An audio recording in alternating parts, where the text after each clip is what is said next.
a plus b whole square is equal to 2ab, a plus b whole square is equal to 2ab. அகர முதல எழுத்தெல்லாம் ஆதி பகவன் முதட்டு உனக்கு துப்பாக்கு துப்பாக்கு துப்பாக்கு தூமணி. அப்புறம் என்னன்னா இந்த மாதிரி நம்ம வந்து சின்ன வயசுல வந்து மனப்பாடம் பண்ணும் பாத்தீங்களா, சின்ன பசங்க மனப்பாடம் பண்ற மாதிரி அந்த மாதிரி தான் இப்ப என்ன இருக்கு, நம்ம அண்ணன் பிரச்சாரம் பண்றன்ற பேர்ல மனப்பாடம் பண்ணுகிறாரு. இது நீங்க பாருங்க. என்ன பிஸியா இருந்தாலும், என்ன வேலையா இருந்தாலும், என்ன வெளியூர்ல இருந்தாலும், எந்த பூத்துல உங்களுடைய ஓட்டு இருக்குதோ அங்க வந்து தயவு செஞ்சு நம்மளுடைய விசில் சின்னத்துக்கு உங்க ஓட்டை போடுங்க. தயவு செஞ்சு உங்க விஜய்க்கு ஒரு வாய்ப்பு கொடுங்க. இந்த நேரத்துல வெளிநாட்டில இருந்து பணம் செலவு பண்ணி ஃப்ளைட் டிக்கெட் புக் பண்ணி இங்க வந்து ஓட்டு போட வந்த நம்மளுடைய நண்பிகள் உங்கள் அனைவருக்கும் இந்த நேரத்தில் என்னுடைய நன்றியை தெரிவிச்சுக்கிறேன்.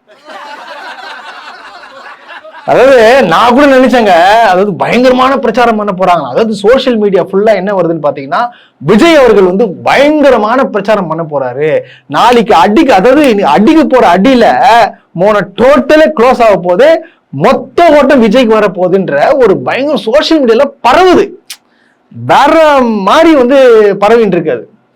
என்னடா அது வெயிட் பண்ணி பார்த்தா இந்த மாதிரி ஒப்பிச்சுட்டு இருக்கா போல. யாரு? உங்கள் விஜய். எல்லாரும் ஓட்டு போட்டுருங்க. கடைசியில எந்த லெவலுக்கு வந்துட்டாரு தெரியுமா?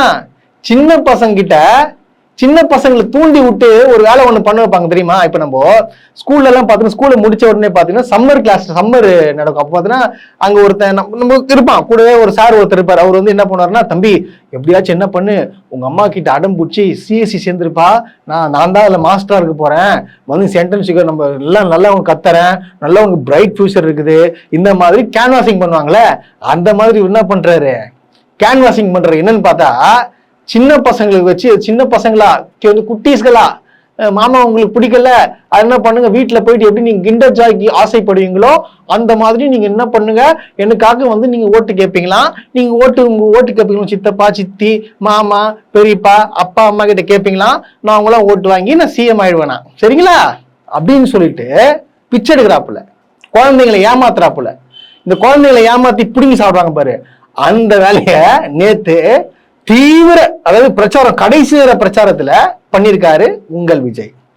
இதெல்லாம் ஒரு பொழப்பா? கேவலமா இல்ல? அதை விடுங்க, அதை விட எக்ஸ்ட்ராடினரியா பயங்கரமா, அதாவது ஃபயர் ஸ்பீச், அனல் பறக்கும் பேச்சு, அப்படியே பொங்கி எழுந்த விஜய் அந்த மாதிரி சொல்லணுன்றதுக்காக கரெக்டா பாருங்க டைமு. இவர் வந்து கரெக்டா எப்போ 4 மணிக்கு பேச தொடங்குறாப்புல, கரெக்டா வந்து உள்ள போறாரு பேசுறதுக்கு. அங்க போயிட்டு ஒரு 1 ஹவர் அப்படியே ஓட்டிட்டு கரெக்டா ஒரு 1/2 மணி நேரம் பேசுறாப்புல. எங்க டைமே கரெக்டா 5:45 முடிக்கணும்ன்றான்.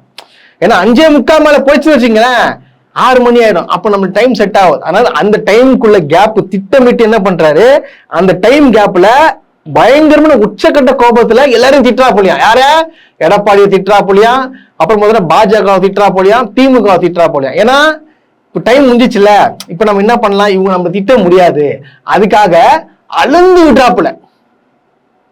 என்ன விட்டாரு, இருக்கிறதுலயே உலகத்திலேயே நம்பர் 1 ஃப்ராடுனா விஜய் தான். எப்படி நான் சொல்றேன், என்ன சொல்றாரு, கரூர் மேட்டரை இப்ப எடுத்து விடுறாரு. என்ன சொல்றாரு, கரூர் சம்பவம் வந்ததுக்கு நான் தான் காரணம் சொல்லி ஏன் மேல பழி போட்டாங்க. என்ன சொல்றாரு, நான் வந்து கரெக்ட் டைமுக்கு தான் போனேன், ஆனா வந்து என் மேல நீங்க பழி போட்டீங்க அப்படின்னு சொல்லிட்டு எப்படி திருப்புறாரு, திமுக மேல திருப்புறாப்புல. அப்போ இதுல என்ன தெரியுது, கரெக்டா அந்த டைம்ல இவர் பேசிட்டா அடுத்தது எந்த தலைவரும் பதிலடி கொடுக்க முடியாதுல. இப்ப அதுக்கப்புறம் அரசியல் பேசக்கூடாதுல, அதுக்காக என்ன பண்றாரு, திட்டமிட்டு என்ன பண்றாரு, இந்த மாதிரி அளந்து விட்டுறாரு. அங்க இறந்ததுக்கு காரணமே யாரு, விஜய் தான். கரெக்டா டைமிங் கூட போட்டுருங்க பாருங்க. கரூர்ல என்ன நடந்ததுன்னு அந்த கரூர் மக்களை கேட்டாலே புட்டு புட்டு புட்டு வைப்பாங்க. ஏன் மேல பழிய தூக்கி போடுறீங்க, என்னமா நாங்க அரசியலே பண்ண மாட்டோம், இந்த விஷயத்துலலாம் நாங்க அரசியலே பண்ண மாட்டோம், வீடியோ போட்டு போய் சட்டசபையில் உட்காந்துக்கிட்டு ஏன் மேல பழி தூக்கி போடுறீங்க, லேட்டா வந்துட்டாருன்னு. போலீஸ் கொடுத்த டைம்ல நாங்க இருந்த நாமக்கல்ல இருந்து கரூர் வர வழியில இருந்த மக்கள் எல்லாரையும் நான் என்ன அம்போன்னு விட்டுட்டு வர சொல்றீங்களா? நாமக்கல்ல இருந்து கரூருக்கு நான் எப்படி வந்தேன், எவ்வளவு நேரத்துல வந்தேன், உலகமே லைவ்ல பாத்துக்கிட்டு இருந்தது, வாய் கூசாம ஏன் மேல பழி தூக்கி போடுறீங்க? ஒரு மனசாட்சி வேணா. டைமிங்கோட பக்கா இருக்கு.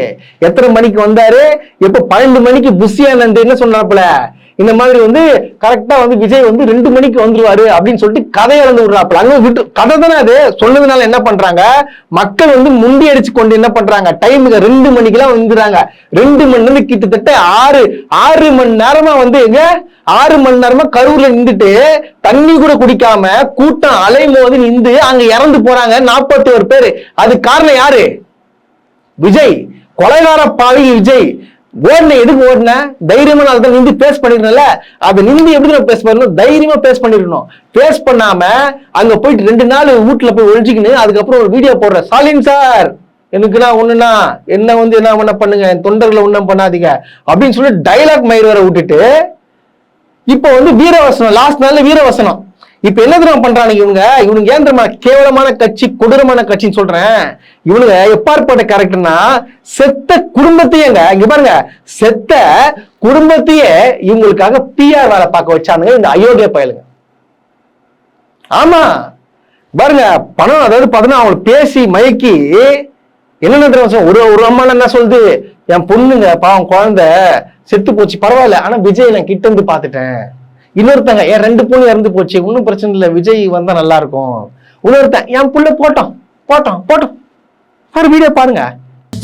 தலைவருக்கு வர வேணும், விஜய் வர வேணும். கோவம் இல்லைங்களா உங்களுக்கு? எங்க கோவம் இல்லை, என் பய போனாலும் போயிட்டு போறியா, எனக்கு பய மாதிரி என் பயலாட்டமே இருக்கிறாரு, என் பயம் இருந்தா போதும். இல்ல விஜயோட கூட்டத்துக்கு போய் தான் இந்த உயிரிழப்பு நடந்தது. போயிட்டு போகுது. அந்த இடத்துல என் பிள்ளைங்க இறந்து போச்சு, 2 பேருமே இறந்துட்டாங்க. நானும் மயக்கம் போட்டு விழுந்துட்டேன். எனக்கு என்ன நடந்துச்சுன்னே ஒரு நிமிஷம் தெரியல. 20 லட்சம் வந்திருக்கு. இவ்வளவு கிட்டத்துல பார்க்கவே முடியாது. இந்த பேரை எங்க குடும்பத்துக்கு வாங்கி கொடுத்துருக்கான். என்ன அதுக்கு நாங்க நஷ்டிடா எங்க குழந்தைய கொடுத்துருக்கோம். இந்த மாதிரியான அக்கிரமங்கள், அநியாயங்கள், அதாவது செத்தவங்களே பிஆர் வேலை பார்த்தவர்.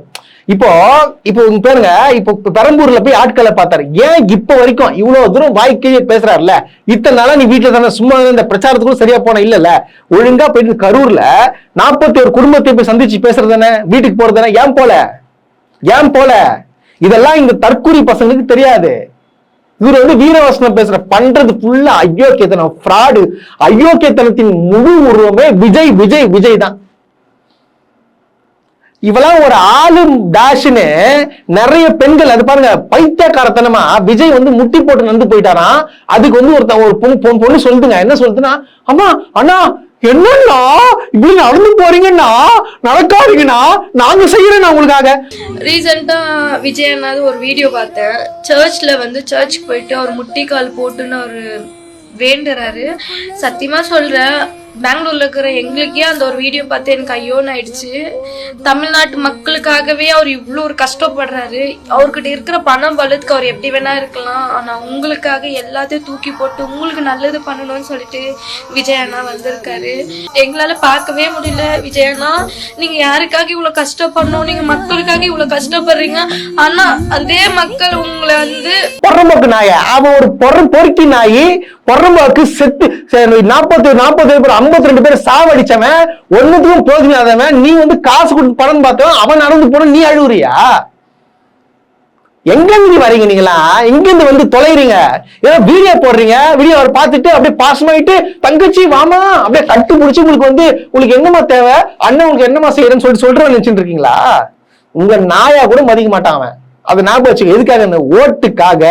இந்த ஓட்டுக்காக என்ன வேணா செய்யக்கூடிய கடைசி நேரத்துல இங்க பாருங்க, நீ என்னமோ தோணுது. இன்னைக்கு சாயங்காலம் கூட விஜய்க்கு வந்து எதனா வந்து ஹார்ட் அட்டாக் வந்துடும், எதனா வந்துடும், ஹாஸ்பிட்டல் அட்மிட் ஆக பாருங்க. அந்த மாதிரி ஒரு ஆக்டிங் கூட வரதுக்கான வாய்ப்பு நிறைய இருக்கு. அவன் தயவு செய்து விஜய் யாருமே நம்பாதீங்க. அவன் ஒன்னால் நம்ம ஃப்ராடின் முழு உருவம் யாருன்னு பார்த்தீங்கன்னா விஜய். அதுக்கப்புறம் பாத்தீங்கன்னா இத்தனை நாட்களாக எத்தனையோ தற்குறிகளை பார்த்திருப்போம். ஆனா இவங்களெல்லாம் தவிர்த்துட்டு நான் தாண்டா நம்பர் 1 வந்து நின்றாங்க பாருங்க, ஒரு சிங்கப்பெண்ணு. அந்த தற்குறியை நான் உங்ககிட்ட இப்ப இன்ட்ரோடியூஸ் பண்ணி விடுறேன். மூஞ்ச பார்த்து கண்டிப்பா போடுவாங்கண்ணா. அவர் விட்ட மேனிஃபெஸ்டோ பாத்தீங்களா, செம்ம இம்ப்ரெஸ் ஆயிட்டேனா. இது வரைக்கும் யாருமே எல்லாம் பாருங்க, நான் 8000 ரூபாய் கூப்பன் தரேன், நான் 10,000 ரூபாய் தரேன் தான் சொன்னாங்க. அதெல்லாம் அந்த சீனே கிடையாது. விஜய் கூட 2500 நான் கொடுக்கறேன் அப்படின்னு. ஆமா, நீங்க தப்பா. ஆனா அவர் என்ன தெரியுமா சொல்றாரு, மக்கள் பணத்துல இருந்து கொடுப்பேன்னு சொல்லல, ஏன் பணம், நான் ஏன் பணத்தை தரேன், மக்கள் பணம் எனக்கு தேவையே கிடையாதுன்னுட்டாரு அவரு. அவர் தானா அவர் தான் எவ்வளவு அறிவுத்தனமா ச்சே வரே வா எப்படியே அவங்க பெற்றவங்க எல்லாம் பூரிச்சு போனோம். இந்த மாதிரி ஒரு அறிவுள்ள பெண்ணை வந்து நம்ம வளர்த்திருக்கோமே பாருங்க. அது என்ன சொல்றாங்க, மத்தவெல்லாம் 2500 எங்களோட காசை கொடுக்குறேன், ஆனா எங்க அண்ணன் அவரு சொந்த காசை எல்லாருக்குமே 2500 கொடுக்குறேன்னு சொல்லியிருக்காரு. யாரு சொந்த காசுல விஜய் கொடுப்பாராம். யாருக்கு? இந்த பொண்ணுக்கு. இந்த பொண்ணு டிகிரி படிச்சிருக்கான். சூப்பர்ல, இந்த பொண்ணுக்கு ஒரு கை தட்டிடலாமா? அதாவது நம்பர் 1 பெஸ்ட், பெஸ்ட்டுக்கு பெஸ்ட், பெஸ்டோ பெஸ்ட் யாருன்னா இந்த பொண்ணு தான். இந்த மாதிரி ஆட்களை தான் வளர்த்து விட்டிருக்கார் உங்கள் விஜய். உண்மை பாருங்க, எப்பாற்பட்ட ஒரு படித்த பெண்ணை எந்த அளவுக்கு முட்டாளாக்கி வச்சிருக்காங்க பாருங்க. இது காரணம் யாரு? யாரு? இந்த பெருமைக்கெல்லாம் காரணம் ஒரே ஒருத்தர் தான், விஜய் விஜய் விஜய். எலெக்ஷன் தேதி எப்போ வரும்னு வெயிட் பண்ணிட்டு இருக்கேன். ஏன்னா நிறைய பைத்தியங்களை பார்க்க வேண்டியது இருக்கு. இந்த ரிசல்ட் டே எப்பதான் வரும் அப்படின்னு சொல்லிட்டு வெயிட் பண்ண வேண்டியதா இருக்கு. ஏன்னா வெயிட் வந்துச்சுன்னு வச்சுங்களேன், நிறைய தற்கூரிகளை நம்ம வந்து பார்க்கலாம். அவங்க வந்து எந்த அளவுக்கு ஒரு மன உளைச்சல் ஆளாகி எந்த அளவுக்கு ஒரு மாதிரி மைண்ட் டிப்ரெஷன் ஆகிறோம்னு பார்க்கலாம். ஏன்னா இப்பவே பாத்தீங்கன்னா நிறைய பேர் மைண்ட் டிப்ரெஷன் ஆயிட்டான். டிப்ரெஷன் ஆயிட்டு படத்துக்கு என்ன பண்றான்னு இந்த பையனை பாருங்களேன்.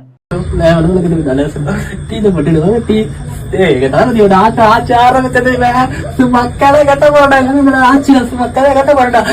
தளபதி தளபதி வருவார், தளபதி தளபதி முதல் வசந்தி கோடி மக்கள் வசந்தி வசந்தி தலைவா. பைத்தியரா என்ன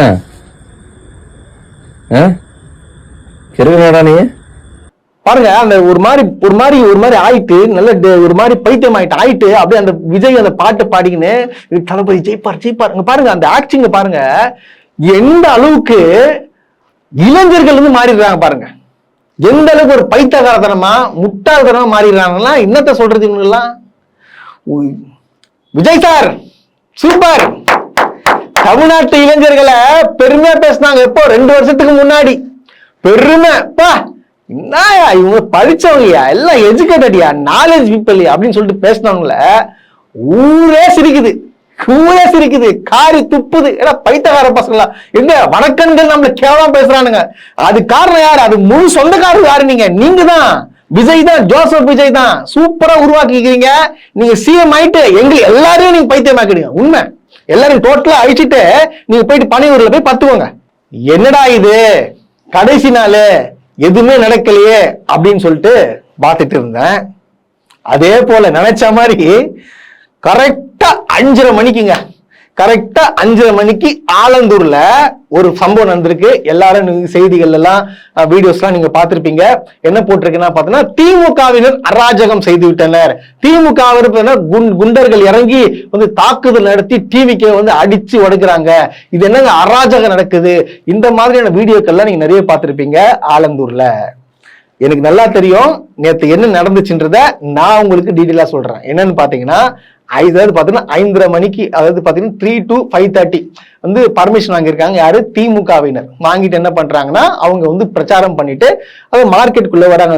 சௌரி மாதவபுரம் என்ற இடத்துல பாத்தீங்கன்னா வந்து பிரச்சாரம் பண்ணிட்டு வராங்க. அந்த இடத்துல பாத்தீங்கன்னா ஒரு டீம் ஆப்போசிட்ல வருது. யாருன்னு பாத்தீங்கன்னா அந்த டிவிக்கு தற்கூரிஸ் என்ன பண்றாங்கன்னா வராங்களா வந்து பாத்தீங்கன்னா வழி விடாம அங்க வந்து அந்த பாட்டை போட்டுக்கின்னு விசில் அச்சுக்கின்னு கரெக்டா பண்றானுங்க. கரெக்டா இவங்க வரும்போத இவங்களும் அங்க வராங்க. அதாவது போலீஸ் பர்மிஷன் எடுத்து கொடுப்பாங்க. அதாவது ஸ்ட்ரீட் வைஸ் போடுவாங்க. இந்த டைம்ல இந்த டைம் இந்த ஸ்ட்ரீட்டுக்கு போவோம், இந்த டைம்ல இந்த டைம் இந்த தெருவுக்கு போவோம்னு சொல்லிட்டு போடுவாங்க. புரியுதுங்களா? அப்படி போட்டு போலீஸ் வந்து என்ன பண்ணுவாங்க, சரி உங்களுக்கு வந்து இந்த டைம் அலாட்மெண்ட் கொடுத்துக்கோன்னு சொல்லிட்டு கொடுப்பாங்க. ஒண்ணு தெரிஞ்சுக்கோங்க, 2 கட்சிகளுக்கும் ஒரே நேரத்துல ஒரே வழித்தடத்துல யாருமே வந்து கொடுக்க மாட்டாங்க. அது சாத்தியமற்றது.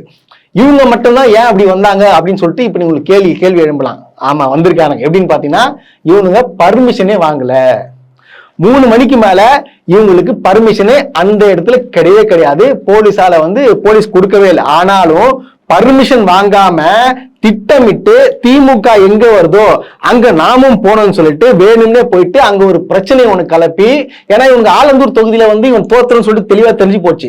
டெபாசிட் ஆச்சு வாங்கணும், நம்ம ஏதாச்சும் வந்து அப்படியே வந்து ஒரு அழுது எதனா ஒண்ணு பண்ணி வந்து மக்கள் மனதில் போய் சேரணுன்றதுக்காக இந்த மாதிரி ஒரு வேலையை பார்த்திருக்கானுங்க இந்த தற்கூரியான்ஸுங்க. பார்த்த இடத்துல இல்லாம அவங்க கிட்ட சண்டை வலிச்சு அவன் காதுல, அதாவது பாருங்க திமுக அங்க இருக்க பாத்தீங்கன்னா அவங்க காதுல விசில் ஊதிக்கிறானுங்க. விசில் என்ன பண்ணுவாங்க, கழுத்தை சேர்த்து அடிப்பாங்களா அடிக்கலையா, அடிச்சு கூட என்ன பண்றான் எல்லாம் அச்சனை கத்தில என்ன பண்ணா அப்படின்னு சொல்லிட்டு எப்படி அடி வாங்கிக்கின்னு அப்படியே விசில் ஓடுறான். என்னமா இது ஒன்னும் புரியல எனக்கு. இது ஏடா எதுக்கு உத வாங்குறதுக்கு எதுக்கு இந்த பிரச்சனை பண்றீங்க? இங்க என்ன சீன் கிரியேட் பண்ணுறீங்களா? இங்க அடிச்சு நீங்களும் அவங்கள அடிச்சு இங்க பாருங்க, ஃபர்ஸ்ட் அடிச்சது யார் தெரியுமா? இவனுங்க போட்டு அடிக்கிறது, காதுல போயிட்டு விசில் ஊத்துறது. எவ்வளவு பொறுமையா இருப்பாங்க இவங்க 2 பேரும் மாத்தியமா சண்டை போட்டு அவங்க ஒரு சீன் கிரியேட் பண்ணி கடைசியில பார்த்தா போலீஸ்க்கு தெளிவா தெரிஞ்சிச்சு. அந்த வீடியோ இந்த ஃபுட்டேஜ் பாருங்க, நீங்க பார்க்கும்போது உங்களுக்கு தெரியும் யார் வர்றா, யார் அட்டாக் பண்றா, எங்க இருந்து எப்படி வருதுன்னு சொல்லிட்டு இந்த வீடியோ நீங்க பாருங்க, உங்களுக்கு நல்ல தெளிவா புரியும்.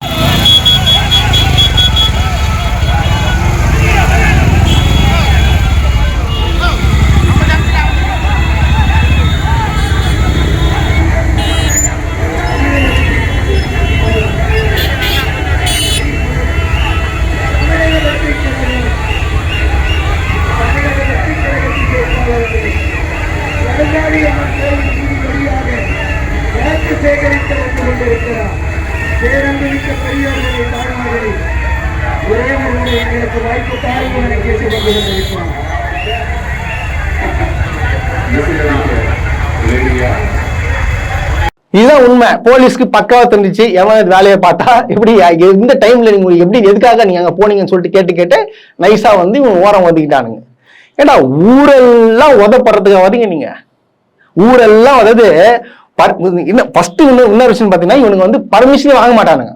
பர்மிஷன் வாங்க உன் தலைவனே பர்மிஷன் வாங்க மாட்டான். உன் தலைவன் எங்கன்னா போனானா ரூல்ஸ் மீறது, பர்மிஷன் இல்லாம போறது, அந்த ரோட் ஷோக்கு பர்மிஷன் வாங்க மாட்டாரு. கேட்டா அவங்க ரோட் ஷோ போனார் பண்ணி யாருன்னு கேட்டா திமுகவின் சதி. இதுதான் இவனோட வேலை. கடைசியா பார்த்தா இந்த கலவரத்தோட, நேற்று ஆலந்தூர்ல கலவரத்தோட இந்த எலெக்ஷன் பிரச்சாரம் முடிஞ்சிச்சு. இன்னைக்கு ஒரு நாள் கம்முன்னு இருப்பானுங்க. நாளைக்கு பாருங்க ஓட்டு போறதுல என்னென்ன சம்பவங்கள் நடக்க போகுதுன்னு பாருங்க. இவனுக்கு உள்ள போகணும் கல்ட்டா போனானுங்க, அங்கேயும் போயிட்டு விசில் கூட ஊதுவானுங்க. ஆனா டேய் விசில் ஊதுறது, போன் எடுத்துன்னு போகுது எதனா பண்ணீங்கன்னா எலெக்ஷன் கமிஷன் சும்மா விட மாட்டாங்க, பருப்பு எடுத்துருவாங்க.